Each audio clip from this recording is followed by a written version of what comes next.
Hello, everyone, and welcome to this week's podcast. As you may have been waiting for the 3 people who watch our videos, we're going to begin the first part of a 2-parter, which is Marvel versus DC. We're going to cover all sorts of mediums, and we'll get into it. So for this podcast, we're going to talk about mostly Marvel. So if you want to hear a lot about our opinions of DC, you can listen in for some of them, but the main meat of it will be next week's video. So, we are going to start with the first medium, comics. Which, I know we're not 100% as familiar as a lot of people with comics, so we're going to discuss just some of the background we have with comics. Very good, high five. That's a great way to start a podcast. Yes, it is. All right. So, Matthew, what did you start out with comics? Did you start reading them? Did you start that as your first medium, or? The first ever comic I got that actually ever got me even remotely interested into comics was one I found in a basketball parking lot. Where it was an issue. I only remember the first 3 panels because it was really memorable, and also there's a lot of stuff that I really hope was dirt covering the other 12 pages in the thing. So I was looking that was the last kid who got shanked for the cover. Blood, shit, it's something. I just pretended it was dirt. But it was the Beast jumping out of I think it's the Quinjet. It's something, okay, the X-Jet, to save Jean Grey, who just fell in. But that was my first ever comic book. But actually, the first thing that actually sparked my interest was the Marvel Cinematic Universe and the very first Iron Man. Okay. So I did not really start off in the comics, but then once I got into the comic genre, I started buying them like freaking candy. Yeah. That sounds like for Marvel. The DC, you're kind of a 90s kid too, right? You are too, right? So probably, just for most people, it was the cartoons. Yes. X-Men cartoons. All right. Spider-Man cartoons. I'm gonna start out with I probably have a little more history with the comics. I actually have a comic from one of my first series I ever read up here, which is, for the camera, the Darkhawk series. I suggest taking a look at it, but don't get too invested in it. Okay, there we go. The Darkhawk series was really what first got me into it. I used to go to this used bookstore that was a labyrinth of random stuff. And when I say labyrinth, I don't mean they had book aisles. I mean you could get lost in this bookstore. Like, you needed a candle and a mining hat to get through this used bookstore. It was amazing. If you're in Tulsa, when you walk through. Yeah, exactly. Put your packs on and stuff, food rations. If you need this. If you live in Tulsa, Oklahoma, you probably know the place I'm talking about. So, moving on to you, I take it you didn't really get into comics. I still really don't read comics. You're starting to, though. Yeah, very. I've read 3. Oh, you got Hey, that's more than some. Yeah, that is more than some. So, There are many Marvel fans that have never read a single comic book. They just watched the Marvel Cinematic Universe. That's and that's me. fine, too. Right. Those disgusting pieces of garbage. Yeah, that too. all right, No, so I'm joking. we'll start with the neutral ground before we really get into, the DC versus Marvel. So, cartoons. 90s cartoons. The best. All right, we're going back down the line. Matthew, comic book, cartoon. Which one rings the bell first? All of them. I remember watching the X-Men cartoon. I remember watching the Spider-Man one. I remember that there was others. I can't remember them off the top of my head. For some reason, the one that keeps coming into my head is Static Shock, but I know that's DC. Mm-hmm. Well, I'm going all of them, so feel free to include that. Feel free to include Batman the Animated Adventures. I destroyed Batman the Animated Series when I was a kid. I destroyed Batman Beyond, watched Static Shock, I watched Justice League, both the original and Unlimited. I watched any and every comic book cartoon that was introduced to me. Alright, what about the old Justice League? Oh, you mean the Justice Friends? Yeah. And, Spider-Man and Friends? Yeah. My mom showed it to me when I was a kid. This is what, she was like, this is what I grew up on. And I was like, Mom, this is boring me. They're too happy. They're just running around and just all sparkly and it's like, why? Stop it! Why is freaking Batman smiling? He never smiled in my cartoon. He was always grumpy and hated everyone. Okay. Yeah. Cartoons. I was about to ask. I was like, I'm lost. What's the subject again? Super Friends. That's the subject. No, cartoons in general. The one I remember best is some of the X-Men. The older one, the older X-Men, not the one when they're young, like teenager-y. Oh, that's X-Men Evolution. Is that the one with the kids? That's the one where they're in the college, high school. Yeah, period. no, the one that you can definitely tell that it's older by the style of the art. Yeah, What it's is that just one? X-Men. Okay, that one, my favorite. I specifically remember, I think it was probably my brother's actually, but a VHS tape that I had as a kid. The episode that was on it was the one where they find Jubilee for the first time. Mm-hmm. She's attacked by the Sentinels. She has no idea what's going on, and I think Gambit that was and like the first episode. yeah, and Gambit and Rogue are the ones that find her, and they're like, no, come to us, it's okay, we'll take care of you, and then that's what she ends up saying. Mm-hmm. And then I think the other episode that was on there, they were infiltrating somewhere or something, and I can't remember where it was for a long time. But I remember that's the one where Morph died. Okay. That's all I remember. Cool. Alright, what about any other cartoons? Batman animated series? I watched a lot of other cartoons, but not any of those. Oh, you missed it. Not even Static Shock. Fine, Teen Titans. Okay, yeah, Oh, fuck you, Teen Titans. Okay, Sweet yeah. Jesus, Teen Titans. Oh, I love it. I did like Teen Titans a lot. Well, we also have the new Teen Titans Go. Where they explained what a VHS was. And where they took an entire episode to shit on old fans who were saying their stuff was awful. They did. They absolutely... Then also they did a new one where they took the first episode of the original Teen Titans and then just dubbed over it and made stupid, just like, hey guys, how you guys doing? I'm Robin.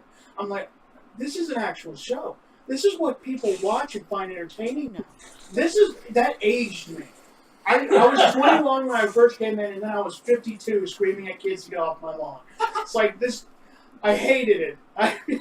Everything started to die inside me. Wait, really quick question. You always have to remind me, we're always trying to discuss it. Teen Titans. Who is Robin? Which Robin is it? I can never remember. Dick. Is it? Mm-hmm. It is Dick Grayson. Okay. Yeah. Just making sure. I was not even % sure that was who it was, but for some reason you said somebody else before. Well, Oh no, when it first came out, I was mistaking it for Jason. yeah, Okay. Jason. So, specifically the cartoon, not any other. Well, yeah, well, here's the thing. Again, I read comics. Jason hooks up with Starfire in the series. Yeah, but as a Teen Titan or Oh, outside of it. this is as Red Red Hood. In some writings of it, yes, but there's also in the older series, Dick Grayson had a thing with Starfire, but then he broke it off with her because because he also has to be kind of like Batman, be broody. So I don't want anyone to get hurt. It's like she has super strength. Well, Yeah, not only she's that, fine. she kind of goes batshit and kind of gets okay with the whole "I'm going to kill you" thing. Look, okay, who says that love can't take many forms? Okay, there's some people love to cuddle you, others want to throttle you. Okay, there's two. They're both equal. Okay, let's just find the love. That and also I love Starfire when I was growing up. So Oh, that was your Teen Titan crush? that Raven. Raven. It was a hard fight between those two because I love Starfire's cutesy attitude, but Raven's just emo edge. When I was a kid, ooh, it made me really happy when I was listening to Linkin Park in my room. It's like no one understands me, Mom, except for Raven. Oh, Raven. I'll make sure to get you a body pillow. You're gonna have both of them on either side. I was about to say, say, can I have like a reversible one? Yeah, there you go. And I pretend like I'm cheating on one of them. It's like, shh, you're the only girl for me. So, which one of those two is the side chick? I think it might be Starfire. I still have a little bit more love with Raven. She had a cooler backstory. Then Anyway. also she wore just a bodysuit and a cloak. Yeah. Yeah, so when I was a teenager, that was Now, my favorite. there you go. Okay. So, we'll start off with that. Which, out of the ones that you did watch, this one's going to be harder for you. Yes. Which of the Marvel versus DC cartoons did you like more? Oh, Jesus.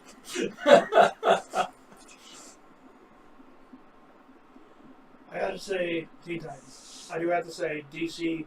DC really caught me at a good time when I was still in my teenage years, when they started handing out, Teen Titans, Young Justice, both the Justice Leagues. They really got me. Okay. I came in towards the ending of the original X-Men and the original Spider-Man TV show, at least the one that was made in the 90s. And they were both extremely campy. Mm-hmm. And, when you're somewhat of a teenager at that time, and you're dealing with all this emotion and shit like that, campy was just disgusting to you. Mm-hmm. And then X-Men Evolution just, to me, was just a hot mess when I watched it. So to me, at the time, DC had me. Okay. Had all my money. I'm pretty sure you're a Tyson fan, because that's pretty much what you watched. Yeah. I had a very stupid moment there for a second where you were like DC had me. You're like Teen Titans. I'm like, it's DC. I had a very stupid moment there, very large judgment. Yeah, blah, I don't get it. I'm stupid, okay? I get it! I'm not saying you're stupid. Oh, Jesus, that gave me a heart I know, oh no! Well, my cat decided to enter a room by pushing open the door. Yeah, and all I thought was there was just going to be someone holding a gun, and I was like, this podcast is either going to get really exciting or really bloody. Really terrifying. Yeah. Thanks, Mama. Maybe it was the kid I threatened today. Hey, you want to see our new guest host? He's holding a fucking gun. There you go. You edit it and put it online. There you go. That's not No, it's just my cat wanting attention. And laying in cold air. Yeah, that's pretty cold. Cold. One moment. Alright, for me, I say DC as well, but not for the same show. I was an absolute fan of Teen Titans, don't get me wrong. But what won it over was Batman the Animated Adventure. Yeah.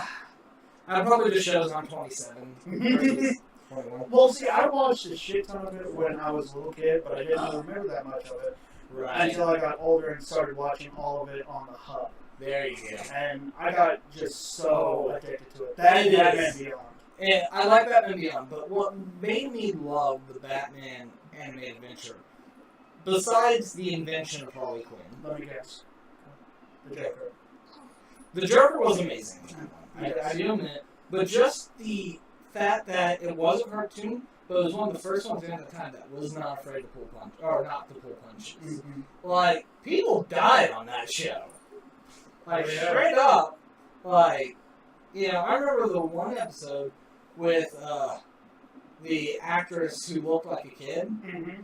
and who never really got out of it, and it was just basically her dealing with her crippling depression, facing reality. And it was just like, as a kid, you're just like, oh, hey, you're not as an adult, you're watching it, you're like, oh. Yeah, that's just so depressing. That reminds me of another episode, I think Justice League Unlimited, where they were discussing this one kid that had like this super psychic ability, and she had Ace, and she had locked herself in like this own like temporal bubble, and the only person that was able to get in there was Batman. And he stayed with her until she died.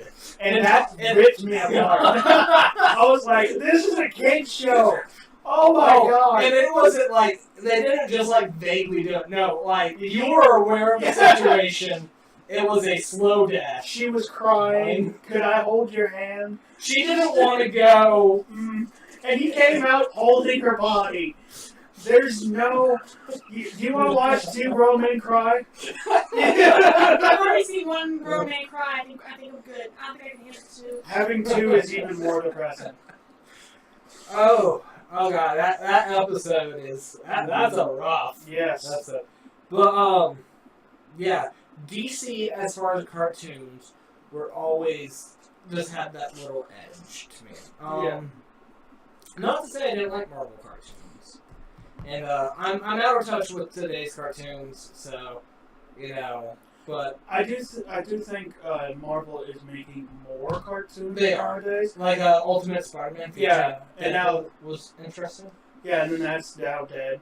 And now they have Spider-Man, and it's attached to the newest Spider-Man. They have Spider-Man Homecoming. Right. Then they had like Hulk and the Agents of Smash. Everybody, introducing our fourth guest. This is Momo. Wait, I think that would be third guest. You're not Well, a guest. I'm the host. Yeah, you're not a guest, so 1, 2, 3. Oh. Unless there's someone hiding under the table that I don't know about, and I should be scared because it's working. Shh, don't ruin the surprise. Oh! Well, we have the mysterious cameraman. You'll just edit in some pictures of our laughs and memes and stuff like that. Someone's just under us with the camera. Get like the Splinter Cell guy to kind of come up and just... Yeah. There was Hulk, Agents of Smash. I think that's what it was called. Mm-hmm. And A few the Guardians of the Galaxy thing. Yeah, and I've tried to watch them because I'm not afraid to admit that I still watch cartoons. We're nerds. Hell yeah, cartoons. Just nothing on Cartoon Network. Well, that would be shit. I was about to. Honestly, that's a podcast or another. Yeah, that's another podcast. I could go on about that shit. Oh yeah. But yeah, they have introduced stuff. It's just not that interesting. The Marvel and DC battle right now for cartoons are both stagnated. All DC has is Teen Titans Go. That's the only one I can think of that's on. They just recently came out with that new Teen Titans movie. Which one? That face is very confused. It's when they're older, they're like adults now. Oh yeah, I was talking about episodic cartoons, not the movies, the animated movies. But if you want to count those, that's fine too. Well, I was saying they were trying. I think if I remember right, they were trying to relaunch a series based off that. Mm-hmm. But I don't know if that ever went anywhere. Yes, they do have a Teen Titans comic with Damian Wayne as the leader, Robin. Starfire's older. Beast Boy is a bit older, Raven, all that shit. But hey, Damien's a badass. Oh, I fucking love Damien. I didn't like him when I first met him, but he's grown on me. Well, he was a little cocky son of a... Yeah, he was a dick. But once. But no, sorry, that was Grayson. Yeah. Boom! Fucking comic joke. We got him. Hey, that's a good time for your joke that you love so much. Okay. Some people might have already heard it, but what did one orphan say to the other? Get in the Batmobile, Robin. I love it. It's so fucked up. It's perfect. Oh yeah, I love that one. Oh, yeah. So, orphans be damned. Not really. We love you, orphans. If you're an orphan, like, comment, and subscribe. And if you're a superhero orphan, please stop by. Yeah. We would definitely like to talk to you, please. Or if you're a cosplayer. Unless your mother's name is Martha, then I have no interest in you. Stay away from me. What is your mother's name? We'll talk more about Martha here soon. Yeah. Okay. So as far as cartoons go, we're going to flash DC. I was about to give credit to the wrong team. Flash to Marvel. They won my heart with that Teen Titans. Am I right, people? So wait, so the general consensus is that at least older-wise, DC held the market in Right. cartoon. To our general knowledge. Yeah. Or to your preference, maybe. How about that? Knowledge and preference. My knowledge is just everything. I am When all knowing and all seeing. When I say something, it is law. Alright, so now I'm going to switch it over, kind of going back to the knowledge of comics. And I am sorry, because I know you're going to be a little out. I'm just petting cats. Okay. Why is it that both DC and Marvel decide to put all-powerful beings into their series? Do you believe that overshoots the idea of the universe, or do you believe that somehow gives a balance? Okay, in essence, I feel like that came from, just overpowered characters. They buffed up their own superheroes so much that they needed a threat that could harm them. Like, when you think of Thanos and the Infinity Gauntlet, he has infinite abilities over time, space, and reality. But You've literally broken your universe at that time. If he wanted to, he could snap his fingers and everyone except him would be dead. He could do that. So you would have to have something that was higher than the Infinity Gauntlet. And then that kind of went too fucking far, in my opinion. Well, But then if you have to have something, if you always have to have something higher than that last force, then that doesn't really make it the ultimate power, does it? Right. It doesn't make it. And there's been a lot of characters that's defeated Thanos. Yeah, we. Welcome back to the podcast. We had some technical difficulties. Sorry about that. So back to what I was saying. All powerful beings in the Marvel vs. DC universe. Mostly in the comics, is neither movie has addressed this yet. Because it would break the movie. It would break movies, yeah. So, I was talking about Thanos and how there's been a lot of people who's defeated Thanos. Deadpool's defeated Thanos. Spider-Man's defeated Thanos. I think Hulk beat Thanos once. Hulk has been... In a fist fight. I know if he put the Infinity Gauntlet on, he would have... Actually, Thanos has mentioned several times he avoids fighting the Hulk because the Hulk's healing factors and everything else, the madder Hulk gets, the stronger and the faster he heals. Right. There's a whole thing about that. Thor by himself has defeated Thanos. Mm-hmm. And then you have Odin, who, in the movies, they haven't really shut off Odin's power. But Odin, when he fights, he destroys realms. Yeah, it's... With the back of his hand, he can bitch slap an entire reality. So yeah, we're talking about, like, hip slapping here? Yeah, so even if Thanos had all the Infinity Stones, it doesn't do much to Odin. Yeah. Not in the comics, at least. So, going on that, you have DC. And DC has some very powerful people. You have an Archangel, for instance. You have Michael. I don't know if you knew that. But Michael and straight up Lucifer are two characters in the DC universe. Yeah, that only means anything to me is supernatural, sorry. Literal, let's just say this, literal angels and the devil himself are in DC, meaning that they are technically gods. Well, one is a god, and the other is like an assistant to a god. And then they have the president, which is basically God. But they also had like I think Mephisto, I think his name was in Marvel, and he was technically like an embodiment of the devil. At least he looked like one. Right. And then they also had a character named Kid Devil. And right. Well, and then you have... Oh, what was his name? I think it's the all-powerful one, if I remember right. No, not Sentinel. Hold on 1 second.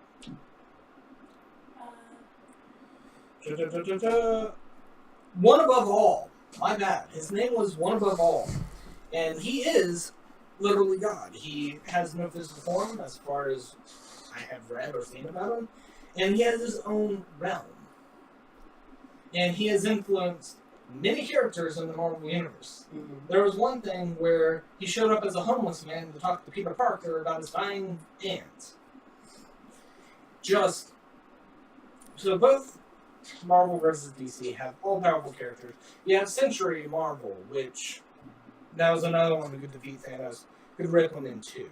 Then you have Superboy Prime in DC, who technically had all the powers of Superman in the Golden Era, which technically during that time was when the writers just wanted him to have whatever power he needed, so they just gave it to him. Right. There were panels where he was able to just mush his face, and it could, like it was clay, and he could mush it into whatever he wanted. There was one comic where he sneezed and a galaxy blew away. He was able to move planets effortlessly.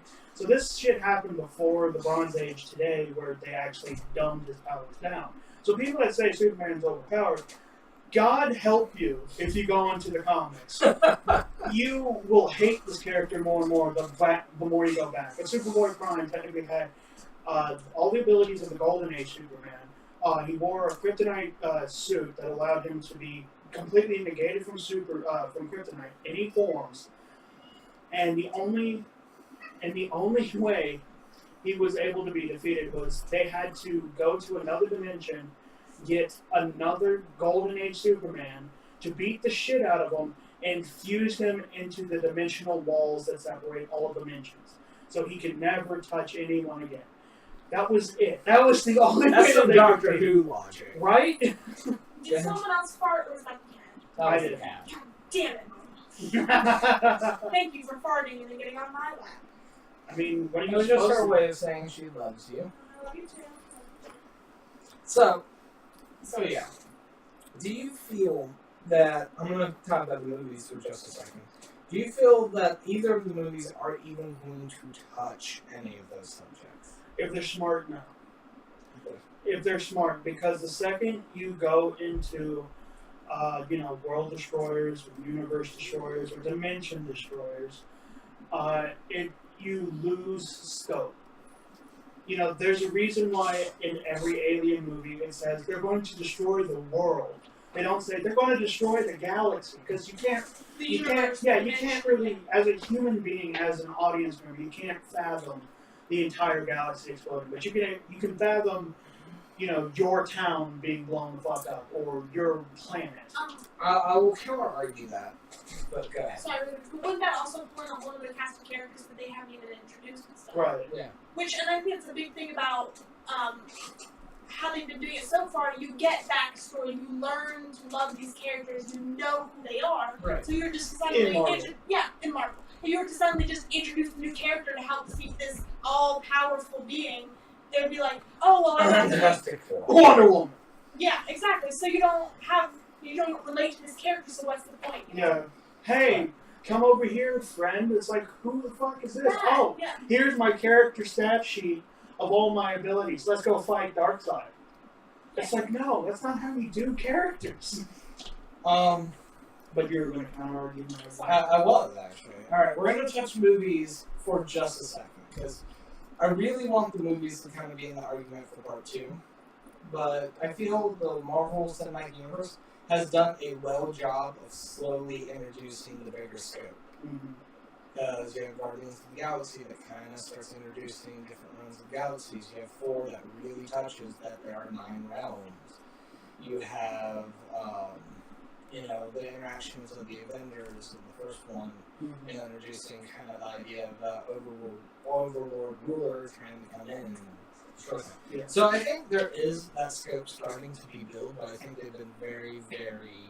They're doing it at a snail's pace, and that is what you need to do. I was about to say, I think that's very good that they've been doing that, and they've been introducing, this main bad guy, this main enemy, throughout all the different, sections that you have, the different, In credit scenes. Right. well, not, there's what do you call them? The different units, pretty much, so the Guardians, the Avengers, Right. You get little peppers of him here and there. You don't get to fully know this character or who he is. You just know that the second he steps off that pedestal and decides to fuck someone up, it's going to be something. And I think that's right. I think that's a really good idea that they're introducing him with these different units so you understand how big of a threat he is. He doesn't just threaten the Earth, he doesn't just threaten the galaxy, he threatens all He realms. encompasses everything. Yes, and I think that's a really good idea. So that same thing, instead of throwing all these characters together randomly and just introducing this bad guy, which is like, where the fuck did that come? You recognize that he is a threat to everyone. Oh yeah. I just think it's a really good time to do a lot. Alright. Because if we get into the Marvel vs. DC Cinematic Universe, for both sides, we're also going to have to include Fox. Which, I don't like talking about it. Well, we're going to have to. It makes me sad. Well, they have Deadpool now. Yeah, and they did a good job with Deadpool. I will give them that. I believe that has a lot to do with Ryan Reynolds. Yes, he's a funny ass dude. If they had chosen anyone else to play Deadpool, I think they would bomb. Yeah, I think so too. And just how much he backed that. And how much creative control and how much he really wanted this shit to go down. If you haven't looked into that, really look into the behind the scenes of Deadpool. Really look into how much that actor just pushed for it. And we all know he did. And he also really, really wanted to push for Wolverine to be in it. Mm-hmm. That would have been beautiful. It would have. But I get Hugh Jackman wanted to be done with the character. Right. And then they did the old man Logan thing, which was What did you think of it? Logan. The movie Logan. Oh, yes. Old man Logan. Okay. Was the storyline in the comics? I really wish there would have been a fight between Old Man Logan and Maestro. Yes. Do you know what I'm talking about? Yeah. The crazy nuclear Hulk. Mm-hmm. Yeah, in the comics, what happens is the Hulk gets exposed to a lot of radiation. Is that how you treat Hulk No, conversion? again. Oh, sorry. Okay, my bad. Yeah, he got exposed to There's gamma dirt. radiation. I know. And Old Man Logan, it's a apocalyptic society and a lot of nuclear war, and he gets radioactive, grows a beard, goes kind of bald, and becomes the Maestro, a really effed up character where he pretty much bangs his cousin, makes a lot of inbred mutant childs and children's, and kind of goes on a rampage, and there's a huge showdown to him. It's good, Reed. I was gonna say something real weird. Just to say, the world to Logan was a little different than. There's not a crazy mutated Hulk fucking his cousins. Yeah, exactly. But, other than that, pretty strong, alright? Yeah, that's interesting. So, yeah, he also becomes the ruler, like, of a couple of places, too. So, I think I got his name right. He renames himself. He goes a little crazy. I think most people would be a little bit crazy if they fuck their cousins. But, I'm not going to tell you how you can live your life. I mean, it is She-Hulk.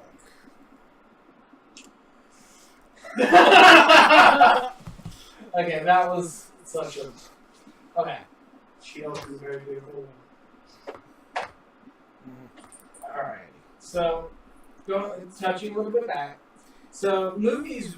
I'm going to start with superhero movies. So, we are going to talk about Fox for a minute. And we're going to talk about DC. So, superhero movies have been around quite a while. If I had a hipster hat, this is when I'd switch it out. But, I like superhero movies before they were cool. So we have the original Batman.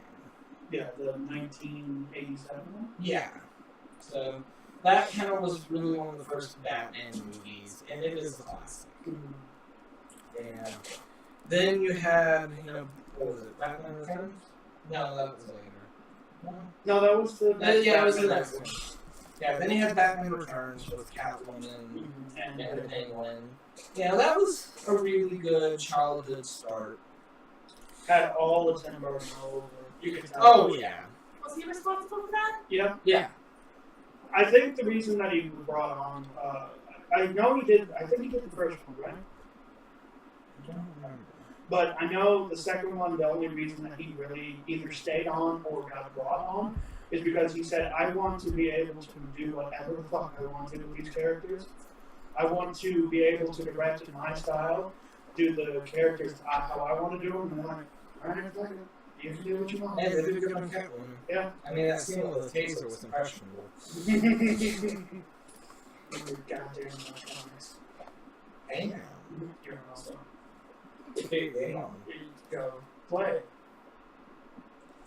Oh, we're going to be joining on that one. No, I'm getting the last line. You There's another line. All that glitter is gold, only shooting stars. Yes! Yes! Okay. So those were kind of really good starts to them. I did skip over a lot of the 70s, like live action superhero stuff. But let's put it that way. Nobody should have spray painted a bodybuilder green. No one should have sprayed anything.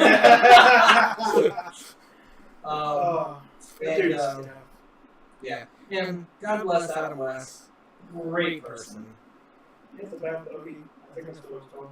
No, the Bat Tooth. Yeah.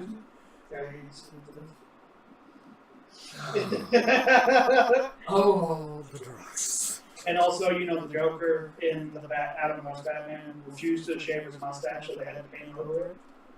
I thought that was hilarious. You could see his mustache through the paint. It was fucking beautiful. And you know, the Riddler was just a dude in a green spandex suit with question marks all over it and a blue bandana. Please tell me that they were like construction papers or something. That would make it even better. So anyway, 70s was a weird time for superheroes. We can do weird times for everyone, but Or- especially superheroes. Or like the more one that most people know, like Captain America live action. Oh, fucking shit. That one wasn't even supposed to come out. It was either that one or the Fantastic Four. I think it was the Fantastic Four. Either way, Yeah, I remember the Captain America, like the balloon, like motorcycles, like flew off. One of my favorite scenes from that was when he had to throw his frisbee and hit Red Skull off the hill. But first off, it was so fucking funny because there was like 15 takes in between. It's like Red Hood, cut to him, huh? Captain America, catch, throws, ah! And it looks like a fucking trash can lid. His shield. It probably was. Yeah, he probably just spray painted the fucker. Oh, we could make a series on a budget like that. I mean, we could do that today. Yeah. I It'd mean, be great. Doctor Who, the first season was like a quarter-day budget. Want to do a Black Panther Well, thing? this is I also could be not. Black Panther. I mean, this is not the 1950s. So $25 a day. Yeah, There you exactly. 25. Shit, we could do that. Yeah. Let's go, guys. What are we We gonna make? Let's make our own comics. Oh god. Let's come up with a shit. go. Okay. Can't So- still be the steampunk fan. We breathe steam and vodka on everyone. I mean, there you go. Oh, there you go. That's a superhero. Better than White Bunny. There's a very obscure villain for you. Yeah, I'm pretty sure I drew some blanks there. Yeah. My mind. I know Stilt Man. There His you go. abilities is having metal stilts. Hey, Doorman. Don't underestimate the powers of Doorman. There was one character, I can't remember his name. I can't remember his name. He was an X-Men, but his ability was he was able to rip his own arm off. Just the one arm? Well, yeah, he was able to detach his arm and then put it back together. I'm like, how? I get that's a mutation, but that's not someone you want on your team. Well, no. The thing is, wait, can you regrow the arm? Or No, is it oh, he has to shit. put it back on. Oh, that sucks. I was about to say, it's like, lizards that they detach their tail and it just No, that would be slightly interesting. No, he just detaches his arm. He can beat someone with his arm. They were able to make Squirrel Girl interesting. I mean, yeah, but that was just a joke character, in all honesty. No, actually, no longer a joke character. She is getting her own Netflix series. What? Marvel Live. Squirrel Girl is getting her own series. Is Marvel doing the series? Yes. Okay, then maybe I have hopes for it, but whoa. Let me ask you this. Is it going to be based on the newest Squirrel Girl, or how she used to be? I think they're doing with old school Squirrel Girl. So I'd say the new Squirrel Girl pisses me the fuck off. It's just nothing but like a Tumblr page in a fucking comic book. I'm not going to talk about politics on this show, but seriously, I want to fucking vomit every time I read it. Every time I pick it up, I touch it, and it's like an allergic reaction. Yeah, it is. It's not so great. It's terrible. Well, if we want to go back to old Squirrel Girl, Yes, old Squirrel Girl. or also known as the Destroyer of All. Yeah, she was OP as fuck. Just because she was a joke character, it was great. It was just some harmless fun. But yeah, now she is going to be officially part of the cinematic universe. Well, then, that might be one I actually try out.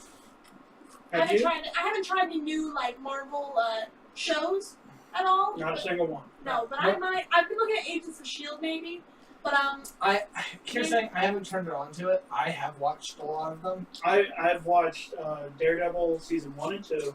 I'm starting on Luke Cage. I've watched Iron Fist. I've watched all of Jessica Jones. Haven't touched Defenders yet. Watched the first season of Agents of Shield and dropped like a hot potato. okay. Good to know. I refuse to watch any of the CW shows, mostly because I've always had bad experiences with them. I watched Smallville the first season. I wanted to vomit. CW likes to take the character and then make their own adaptation. Yeah, they technically just want to make them soap operas, but with superpowers. Right, and that's the thing is, I'm all for adaptation because to me the movies are adaptations. Yeah, they're not 100% as they were in the comics. Pardon me. For those of you who like the new age terms, 100% canon. Canon. Maybe you should be wearing that. What Yeah. does that have to do with anything? Yeah. Oh, it's a little big on me. Is it? Does that tell you anything? You can see. You I can can't see through the goggles. Look through the goggles. I can see the cat. Okay. The very asleep cat. Okay. Of course. So you might be a little lost here, but When have I not been in this entire thing? how you been keeping up? I've just been kind of trying to absorb information. It's kind of hard though. I'm missing a lot of. See, we're gonna have to catch you up to speed. It's gonna take years. All right, Unless we so start cramming. no, I can get you caught up. We're They'll definitely give you a spreadsheet. yeah. I'm going to talk about the next topic was actually the Netflix shows. So sorry about that. And I will probably get you to watch Jessica Jones real quick because the main bad guy is David Tennant. Oh, you will freaking love him. Fuck yes! If I had to say my favorite of the Netflix series that I've watched so far, Daredevil is my number one. Loved it. Mm-hmm. But Jessica Jones, nipping at his heels. I'm not joking. I fucking loved it. So Jessica Jones is Marvel. Yes. I had no idea. What the hell? Jessica Jones is kind of a weird character. She's a detective who has some superpowers. Yeah. They dumbed him down a lot. They did. To superhero. Well, here's the thing, in the comics, she went through a long phase of not really having control over her powers. Yeah. So But the reason I say that is because she was extremely strong, and she was able to fly. But in the cartoon, I mean in the Netflix show, she can only jump like really high. Mm-hmm. Okay, so we'll start with Jessica Jones. Jessica Jones really, I think, broke some molds for the stigma of comic book shows on Netflix or anything else for this generation. Before then, I would give that title to Smallville. Mm-hmm. As much as Smallville took some liberties, Smallville really took a lot of it and kind of ran with some weird stuff. Yeah. You know, for instance, like every member of the Justice League being dead before it ever even really started. What? Yeah, there's this weird whole thing about that to where like Clark meets one of the Justice League members and like it like kind of hints that he might not be the Clark Kent from this realm. Kind of weird. I'll take your word for it. It got weird. It really. How about this? When I get home, I'll just ask my brother because he watched that show religiously. There you go. Ask him about it. I didn't watch it in sequence, so I just watched like the finale and like 2 episodes before the finale of a random season. I'm sitting here going, Yeah, The and to fuck your is happening? and to your point, you are correct that Smallville did break down a lot of molds for superhero TV shows because originally it either had cartoons or that silly shit in the 70s.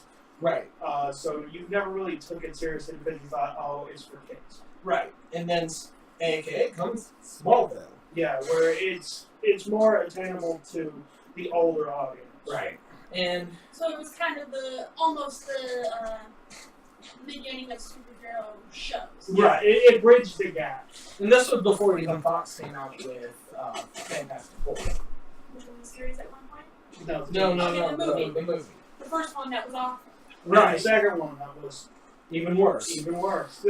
I wanted to puke when I saw what they did with Galactus. We'll get into that because that actually brings me to a really good point: is giant characters becoming smoke in movies. Like I have a rant that I'm waiting for about that one. Okay. AKA Parthenax, not a good example. Green Lantern. Oh, Parallax. Parallax. Did I say Parthenax? That would be That would be Skyrim. Yeah, I was about to go. Parthenax. I know Wow. Parallax. Yeah, that's twice I've done that. Yeah, there was one kid in my class that corrected you. And I Yeah. had to slap him. But I think it's just because that's that kid. Yeah. Like I said, he would have. So, anyway, with Smartville came out, and then what was the other one that came out? It wasn't The Flash. Green Arrow. Was it Green Arrow? Arrow? Do you could you give me like any? I think it was Arrow. More details. Yeah, I think it was the Green Arrow. But in sequence, you kind of had that. Then the movie started coming out. The Fox movie, X-Men came out, which I'm sorry, as a kid, I was excited about the X-Men movie. Like the first one, even today, by today's standard, I think the first one did okay. Yeah, when you go back and watch it, yeah, there's some moments in it Like killing Cybertooth. Yeah, you're just like, come on. But overall, for like the first Fox superhero movie that they started out of the gates, it was pretty strong. Mm-hmm. It wasn't half bad. Do you remember the first X-Men movie? I still own it. It has Wolverine in it. Yes, well, I'm pretty sure every single one does at least once. Okay. Yes, I do remember it. I still kind of enjoy it. I enjoy most of the X-Men movies. That's from the standpoint of someone who hasn't read the comics, so I can understand where people who have read the comics are like, what the fuck?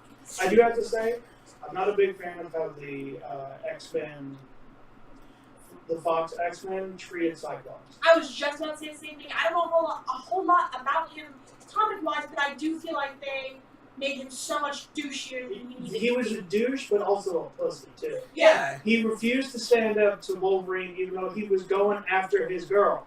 Come on, Cyclops. You have lasers for eyes. Shoot him. Mind you, infinite Lasers. Portals from your eyes that go into a laser dimension. Fucking shoot him.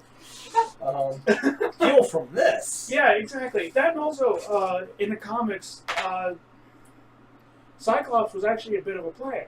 Because he dated both Jean Grey and Emma Frost, another telepath, at the same time. I think during the time that Jean was supposedly dead, he immediately hopped on Emma Frost. And then when she came back, she wasn't that happy with them. Well, here's the thing about the Emma Frost thing, and I'm sorry to go back to comics. I'm sorry to do this. Get It's a over little it. tangent. Like, as soon as you have the Emma Frost, he makes a paradise for mutants. Don't you get it? He fucking did it. He took one for the team. It also doesn't, it kind of helps that Emma Frost is very much attractive. But, We'll get Paradise. Which one did you want for... Yeah, he's talking to Jean. Like, I did it for all mutant kind. Look at this paradise. and just accidentally points at Emma Frost. Yeah, he's pointing to her specifically. Look at this paradise right here. I mean, would you? Yeah. Don't lie to me. I know you would. No, here's the thing. Jean would say no, the Phoenix would say yes. Yes, the Phoenix would be like, yes. Don't you dare take this away from me. So, anyway, if you don't know what we're talking about, you're probably watching the wrong podcast. But back to shows and kind of beginning of movies during that era. It kind of went back and forth there for a good while for Marvel versus DC. Because you had, the Fox things. You had, like, X-Men, which was good. X-Men 2, not so good. X-Men 3, what the fuck. You had Fantastic Four, first one. Promising, not quite, But I'll give it a solid 5. Yeah. It wasn't the worst. It wasn't... Which one? The first Fantastic Four. Yeah, it wasn't Fan Four Stick. Yeah, well... It was the new Fantastic Four reboot with the 4 in the middle as the egg. Oh, yeah. So people started just calling it Fan Four Stick. Okay, got it, yeah. Stick for fans. Stick for fans. So, that one came out. It was good. But it wasn't yet, Marvel vs. DC cinematic yet. That hasn't come out yet. So then we get into all the way to Batman. The Dark Knight series. Ooh, yeah! So... Were you fucking Randy Savage over there? Oh, yeah! My favorite Holy shit! So, you know, I actually have an opinion on that a lot of people don't. well, we're about to get into Yeah, that. I was about to say. All right. Continue. So, if most people, especially ones that haven't really kept up with what DC has been releasing this year and last year, when you say DC movies, they think Batman. That was actually not last year anyway. That was actually longer ago than you think it was. No, I'm talking about the movies. If you haven't watched Recently. recently. Oh, okay. DC, You know, Wonder Woman, Suicide Squad, Batman v Superman.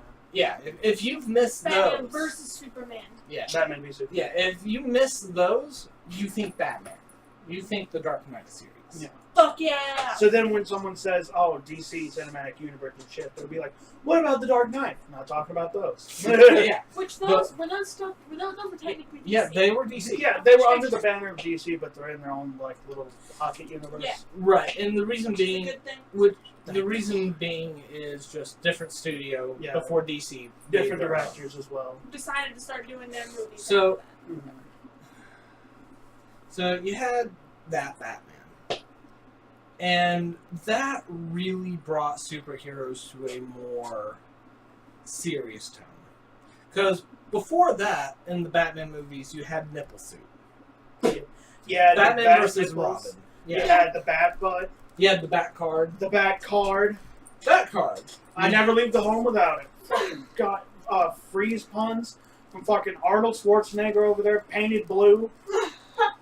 Oh, the campiness Yeah. that is. Everybody the freeze. Techno Racers. The The Blacklight Techno Racers. the fucking Bane. All he did was Poison Ivy. Oh my fucking god! The thing is, I loved that when I was a kid. When I watched it as a kid, I thought that was the best thing in the world. Wait, which one is that specifically? Batman and Robin, the one that had Batgirl in it. Do you remember? I remember Poison Ivy for some. I remember a live That action one. Poison Ivy, and that's all I remember from the entire thing. Was she was real pretty. I'm glad you got that out. It was Uma Thurman. Well, that's why she was fucking gorgeous. Okay. So, The only way I can remember her name is through the Fall Out Boy song, Uma Thurman. That's it. I remember from the the Star Bomb, the Pikachu rap or the Pokemon rap, where it's like where they create the Pokemon. It's like it's Oh, it's yeah. Therma Uman. Yeah, Thermo Woman. So,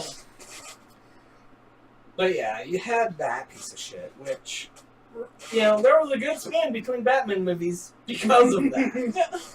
DC kind of just stopped producing movies after that. 'cause Licking there their was- wounds. And Yeah, they needed to hibernate for a couple of days, a couple of months, years, you know, whatever. whatever. Yeah. Yeah, for them to finally be able to birth. You Oh, know, don't the forget, Dark Knight trilogy.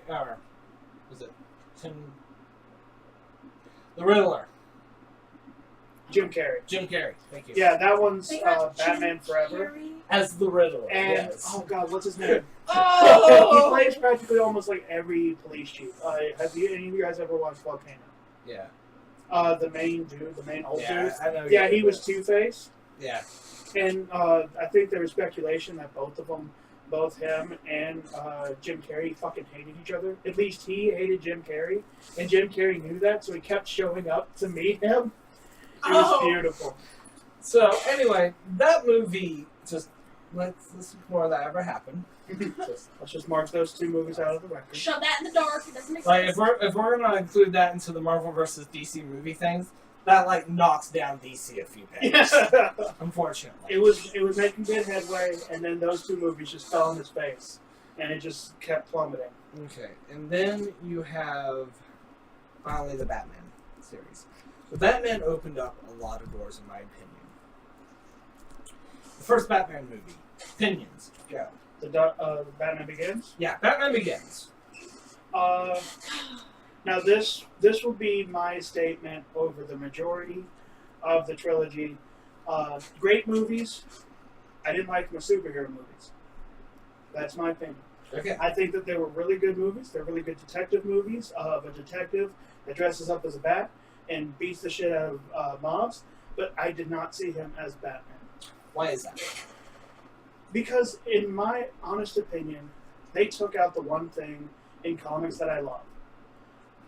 The crazy shit, okay? I get it.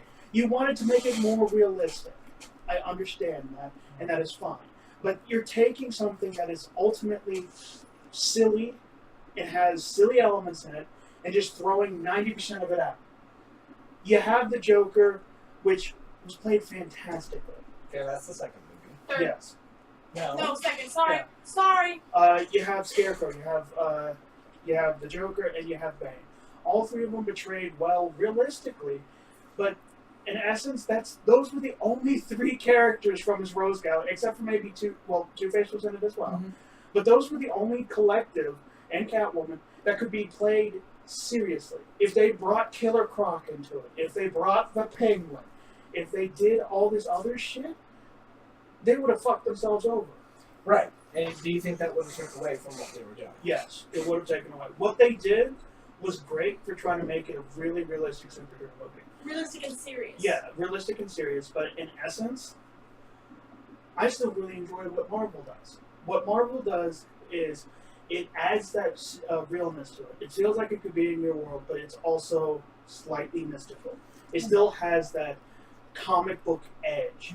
We'll definitely get to that. Yeah. And I haven't really gotten into today's DC studio versus Marvel. Oh, I can rip them apart. Oh yeah, we'll get into that. So, on to you. Just Batman Begins. I love it. Yeah. I don't have a lot of experience with Batman otherwise, so that's why I think I enjoy it so much. I just freaking loved it. I thought it was amazing. Okay. For the first Batman series, Batman Begins, I actually really enjoyed it. I like the choreography of it. I like how it broke down the mentality of Batman. Really portrayed his will not kill kind of mentality without Martha.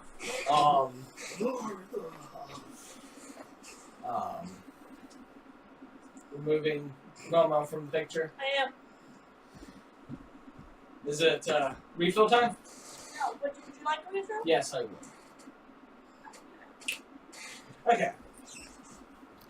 So, the original Batman series, movie, Batman Begins, to that one. I like just the setup that did, the seriousness. It didn't have a lot of campy characters, but I kind of really like that, because... Yeah, and see, when I say, it doesn't have the comic book element, I don't mean the camp.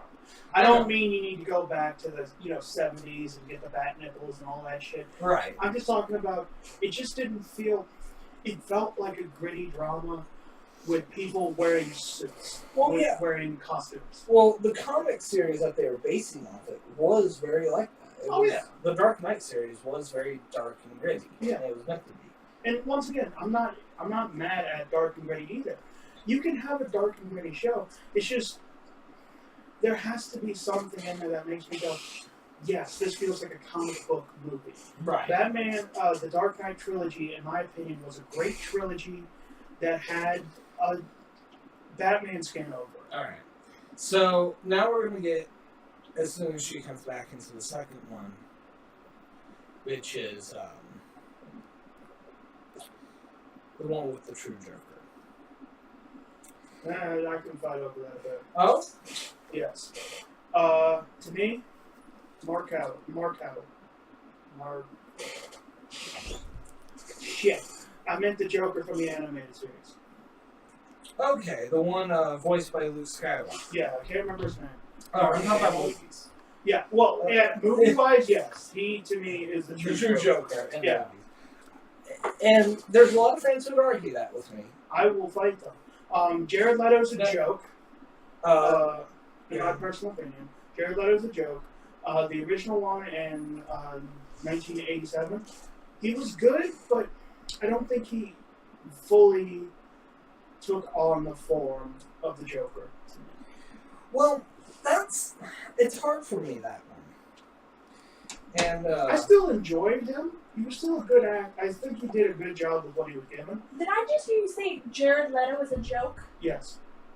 Who was he? The new Joker. No, that's Heath Ledger. no, we're not talking about Oh, Heath Ledger. Jared Leto. Sorry. Okay, you're thinking of the new. Yeah. The new, not that. Sorry, I was You still. know the one that looks like he's from Hot Topic? Yeah, sorry, I was still stuck on the Dark Knight. My bad, guys. The one that looks like a guy. Oh, With God. the grill and the tattoos Yeah, and skinny. It looks like I could beat him up. Yeah. He's that scrawny. But see, even then, there was, and I'm sorry if I'm going on a tangent. Honestly, if you want me to stop, I can. No, go ahead. There was a rumor going around during the Suicide Squad where Jared Leto's Joker was going to be Jason Todd. Where, fans speculated that was right.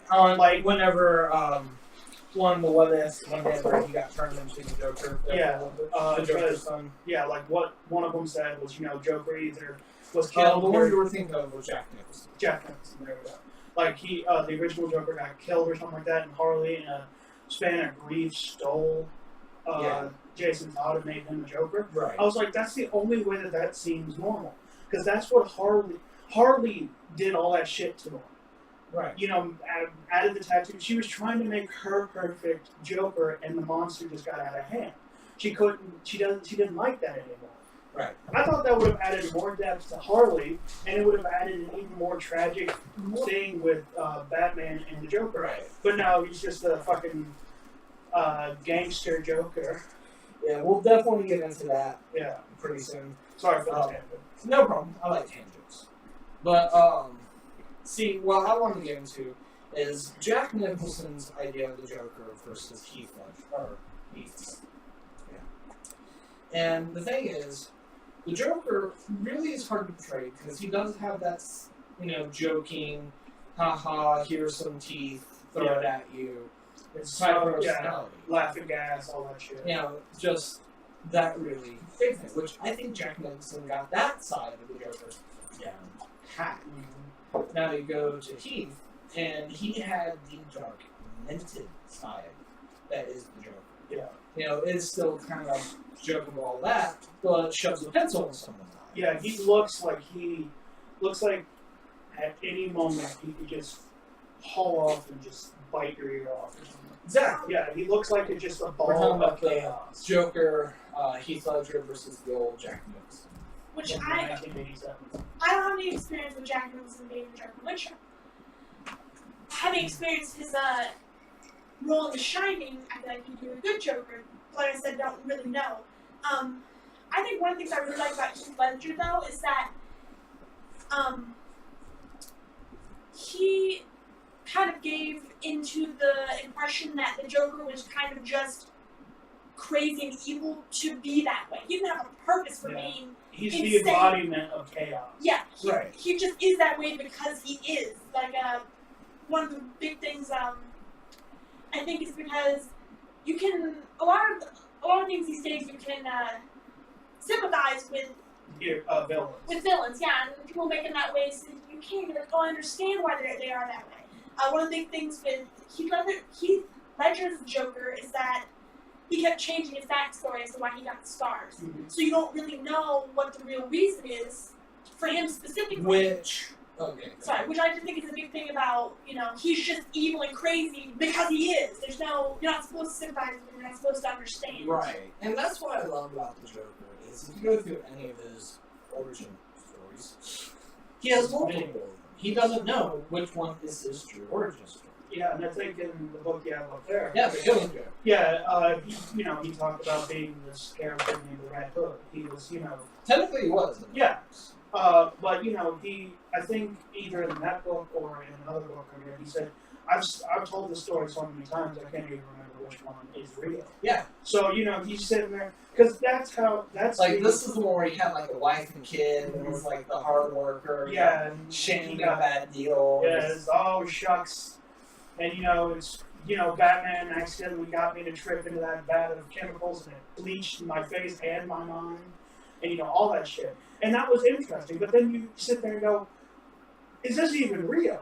Is this even remotely real, or is he lying to us? Is he trying to get our sympathy? That, to me, Jared Leto's... but at the time, that's what... Heath Ledger's Joker, it almost felt like he was birthed from the ether. Yeah. Like, he did not show up. He was not born. He was not, conceived. He just appeared one day. Yeah, and that's the thing about that Joker, is they played very good homage to that part of the Joker. Mm-hmm. Where Jack Nicholson played a good homage to other parts. The joking.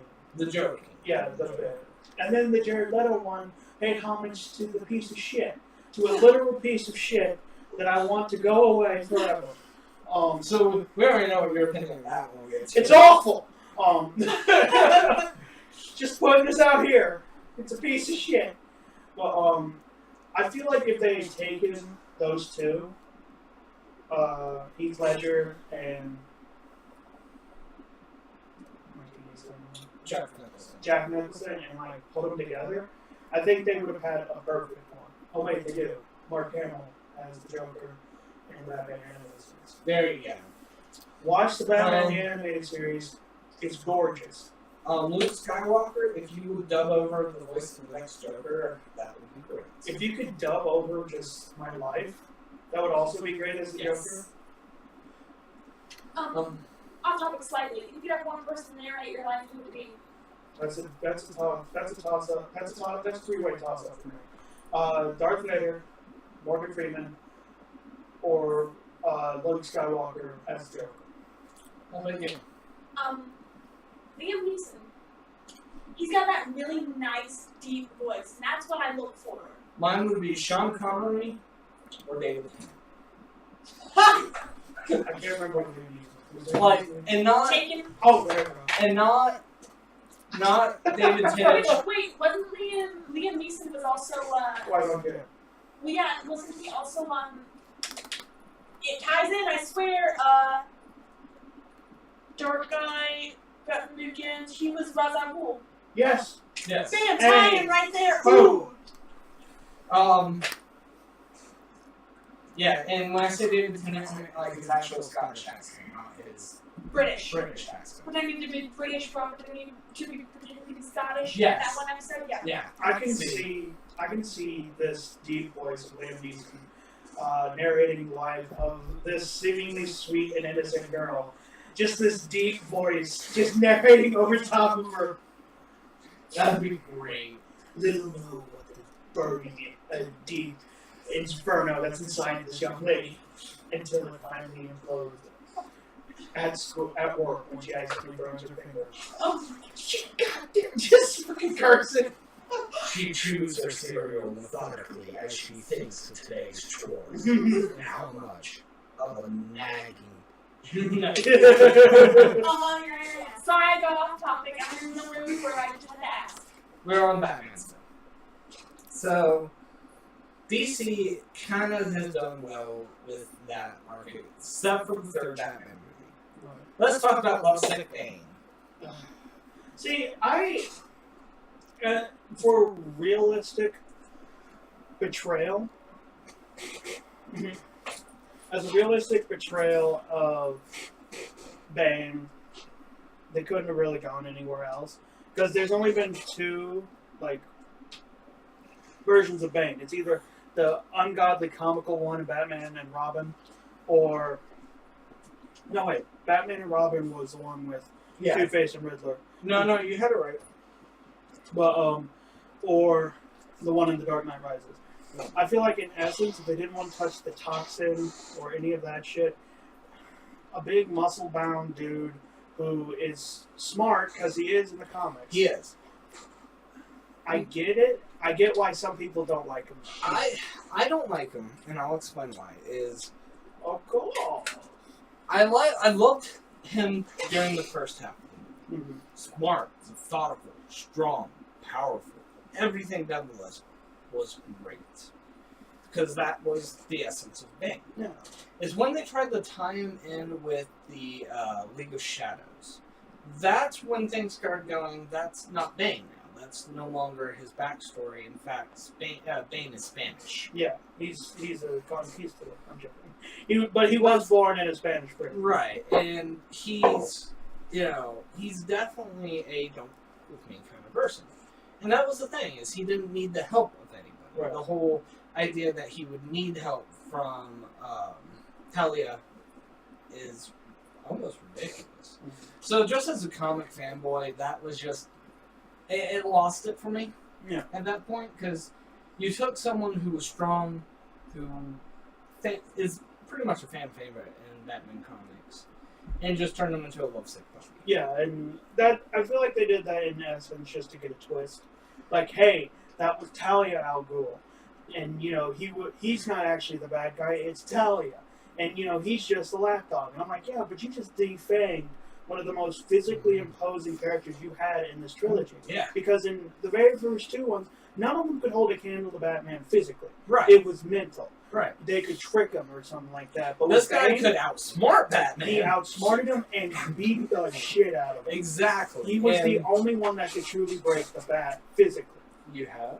Sorry, this is related, slightly off topic. Okay, so the Lazarus Pit. Which is the true Lazarus Pit? Is it the Fountain of Youth, or is it the prison? Which one is the true? The true, neither. Actually, it's not a fountain of youth. Well, it's a fountain of resurrection. That's what I meant. So that's the true one. Yes. It's not supposed to be the prison. Okay, I just didn't. That's actually what happened. That's what happens to Jason. I know. That's why I wanted to know He was which one was just which. fucking dumped in. Fuck yes, Jason Todd. Sorry. Are you guys talking about the Red Hood. Well, I know Red Hood. I'm just talking about. Are you guys talking about the continuity in the animated movie Under the Red Hood, or are you talking about the one that actually happened in the Infinity Crisis? Because that's how he woke up. Yeah. Because Superboy Prime punched fucking dimensions, and it shook so hard that some people came back to life, aka Jason Todd. A really, really shitty way to write back some characters that you want back in, but also kill off characters that you don't. Right. That's why they killed off Supergirl but brought in Power Girl, because Power Girls had some nice personalities. Personalities, guys. Yeah. So, anyway. Just look up Power Girl and look at that personality. Anyway. Sorry again for the distraction. I was just curious. You're good. But yeah, Lazarus Pit is full of resurrection, which can also drive you stark raving mad. actually has to do mostly with a demon. That's in it? Yeah. Yeah. Yeah, you find out later on it's due to a demon. So, anyway. You learn something new every day. Yeah. Shit. Hence the name Lazarus. That would be kind of my question. If someone said, I'm going to dunk you into the Lazarus Pit to give you immortality, I'd be like, what's in it? The name Lazarus. Now, is that metaphorical or... Wait, but what is the origin of the name Lazarus? It's just, you hear that a lot of times. I forget, I'd have to go back and research.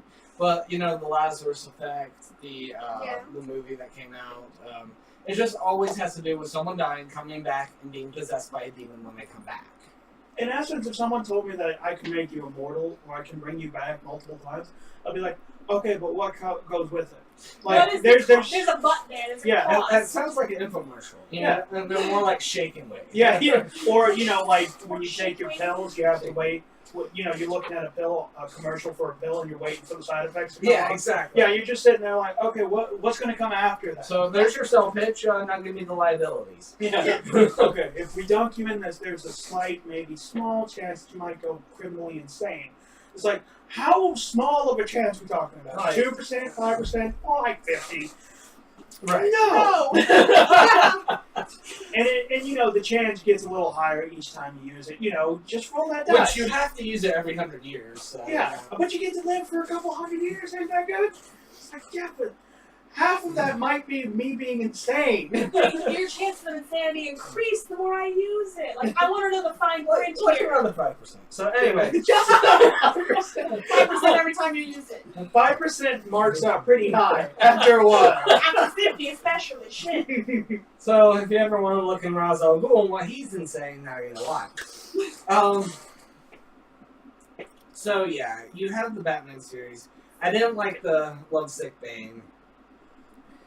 I didn't like the whole Talia al Ghul because, if you hate someone so much, I hate you enough, I'm gonna sleep I'm with gonna fuck you. Yeah.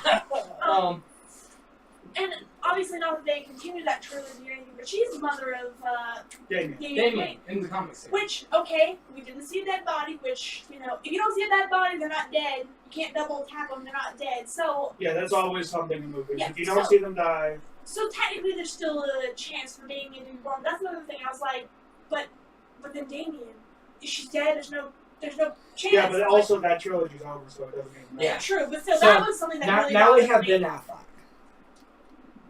Didn't But care. one thing I do have to say about what you're saying about Talia, in the comics, She actually loved him. She actually loved him, and Batman loved her.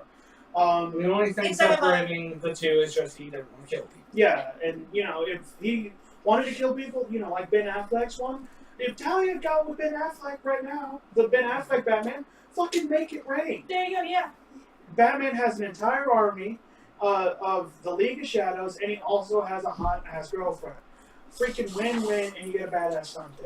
Yeah, so just murder everyone. Okay. Death, yes. Yeah, we'll get into that. So, but did you want to talk about the Ben Affleck? Not yet. Okay. We're running a little bit on time, so we're gonna end this one on one last movie, and that is the beginning of the Marvel Cinematic Universe, Iron Man. Woo! Sorry, I'm so excited. God, that movie was great.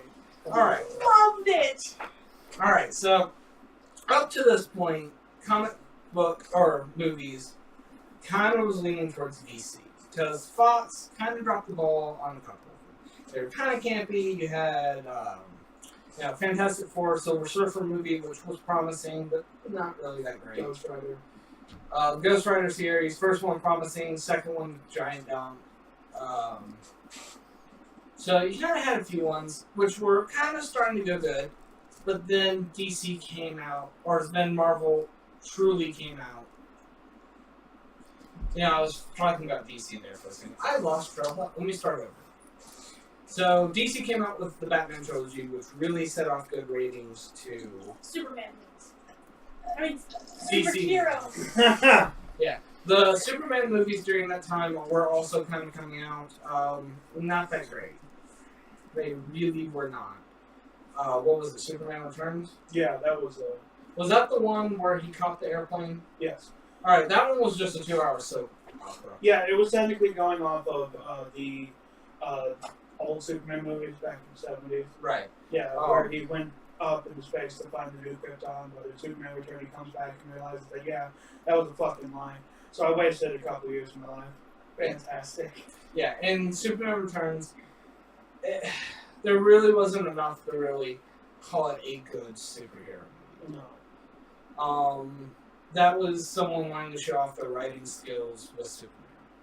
It didn't pan out. So then you had the Batman series, really good.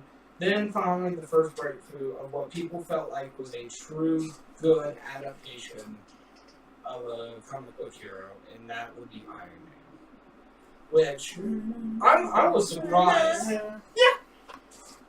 I was surprised how well the job Robert Downey Jr. did. That was his comeback. That was truly his 100% comeback. It was. Which, he fought for that role. Which I didn't know that until recently, that he was plummeting or whatever until that point. I had no idea. I think he had drug problems. Yeah, drug problem. Pretty much botched 2 movies before then. Which were... I can't tell you. Okay, I'll look it up later. And there's an entire generation that knows Robert Downey Jr. as Just Tony Stark, Iron Man. Right. Which is not a bad thing. Fuck yeah! Yeah, I'm sorry. I would love that. If I was attached to such a game-winning franchise, hey, that's Iron Man. I would fucking wear that with pride. I'd be like, yeah, I would change my name to Iron Man. Exactly. I don't think narcissism in Iron Man was an act. No, it was pretty spot on. At this point, like, if I were to start reading Iron Man comics, I would picture Robert Downey Jr. I can't help it. Fuck yeah! I he hear is his Iron voice Man. when I read an Iron Man comic. I'm just like, I can't get it out of my head. Every time I watch like an animated movie with not Iron Man as Tony Stark, It just kind of rolls. yeah, over. it's just like, no. There's a disjoint here that I'm not. I'll just. You're not the real Iron Man. Yeah. So, as far as embodiment of characters, he did that well. Now, in the comics, he wasn't as cocky, wasn't full of narcissism, but yeah. I think they ramped it up for today's age, really. Oh yeah, it was great. So, any problems with Iron Man? Because you have a lot of fanboys who will say Iron Man can do no wrong. There are certain points where I feel like they push his narcissism a bit too much in some aspects, where you're almost sitting there like, you literally nearly killed you and your friends because you were having a rough fucking day. But, overall, I will sit here and say the fanboys have some bit of leniency from it. Because in essence, when Iron Man first kicked off, that was the perfect kickoff to this franchise. Because there are some people that say the best Marvel movie is still hands down Iron Man. The first time. Yeah, I would disagree, but still, because it was so revolutionary. Because it was the first. It was the first that ever hinted to this giant universe that they were building. It was the first that they ever took like a character like Iron Man and brought him into the 21st century and didn't strip him bare bones. Right. Now, they made Iron Man in the sense of honoring the old comics. Yes. Fine. And I also think, too, like, as someone who hasn't read the comics, I think that it was a super, super great introduction to the Marvel Universe. Because people who had read the comics, such as you guys, you're finally seeing a major icon, a major hero. You're like, holy shit, he's finally come to the big screen, which can appeal to the people who know the comics, but at the same time, it can appeal to people who have no idea what's going on. Yeah.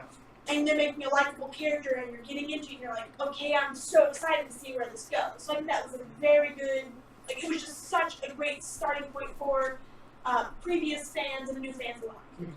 Now that we've covered really the three major starters of the movies, I'm going to get to more Iron Man in a second, is you have the X-Men from Fox, the Batman trilogy, and Iron Man. Now, I'm going to go over to ask you all a question, but with those three really were the three Kickstarters to the movie wars of today. So, go ahead. No, I just remember that all three of us forgot a key one. I don't know if you guys ever got into it, but I did. Sony Spider-Mans before that. I did. I forgot to mention those. Those are on my list. Spider-Man 1, 2, and 3. We'll get to those. Those were I fucking love them. But we can get to those later. That will be in part 2. A slap on the wrist because you forgot. That host. Yeah. Oh yeah. So those are Yeah, but so that did come before Iron Man. Yeah, so we'll backtrack. Yeah, we'll backtrack. So your thoughts on Iron Man? One thing, sorry, that I forgot to mention. One thing that I didn't really like about Iron Man first one, which I just recently watched 2 days ago, so God damn. up to speed here. Very recent. Timely. Yeah. I can't tell you specifically what it is, but there's a disjoint in that movie, I think, between when he is captured and when he is brought back. I honestly can't think of what it is, but there's just a disjoint there that I don't Do you mean like tonally or like character-wise? Pacing? Or can you just not put a finger on it? I just can't put a finger on it because you go from.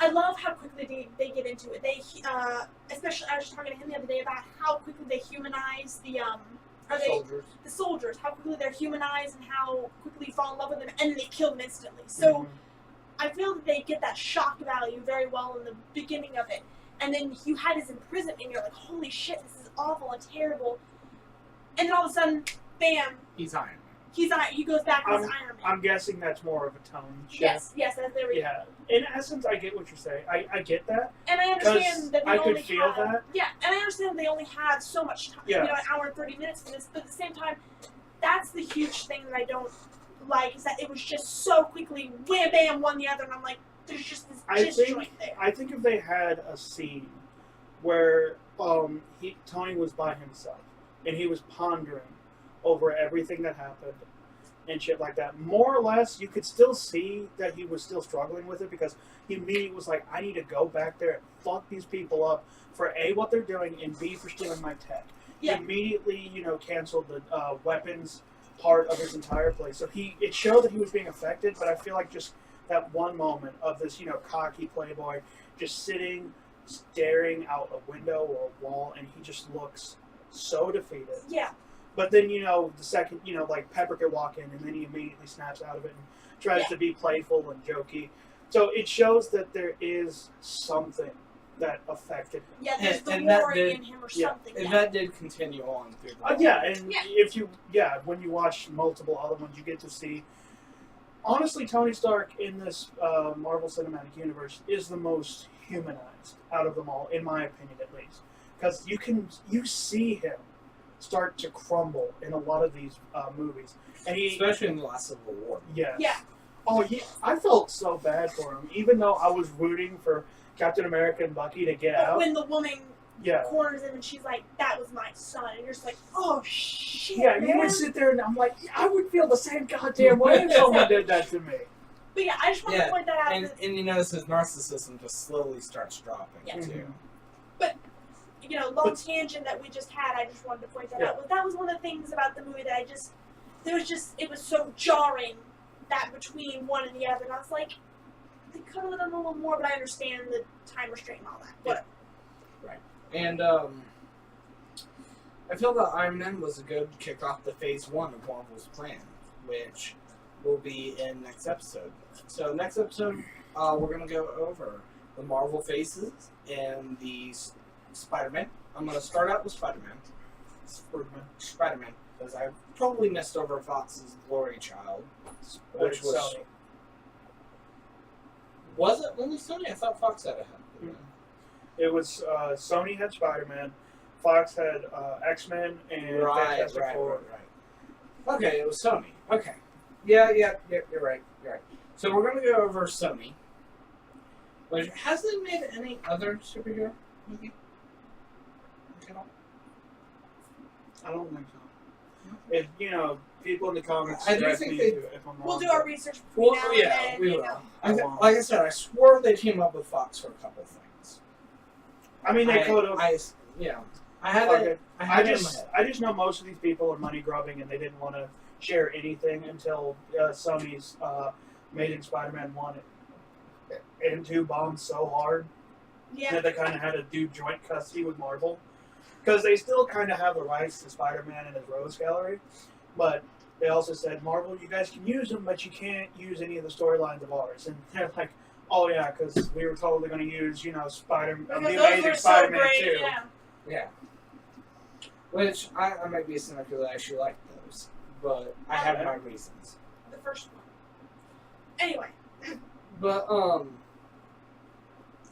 get into that. I'll talk about the Marvel phases and how they were planned out, and then we will talk about the DC movies. And the only reason why we're holding off on the DC movies for part 2 is because they're more recent than what Marvel has been doing. When we really get to it, I wanted to talk about Marvel first. So, that was kind of the start off to this. A little slow, a little disjointed, but We were having fun. we were having fun. Hope you enjoyed this podcast, and feel free to check out my demo page, which is in the link below. Please check out my friend's Instagram page, which will be also in the link below. And you can just stare at her throughout this entire podcast. Yeah, just crop out me and him, and just have her. On all of us. Yeah, yeah, just crop her face and then put it on Just all. Photoshop the face. There we go. Alright. Well, we will see you all next week. Until then, I am the man in the suit, and take care.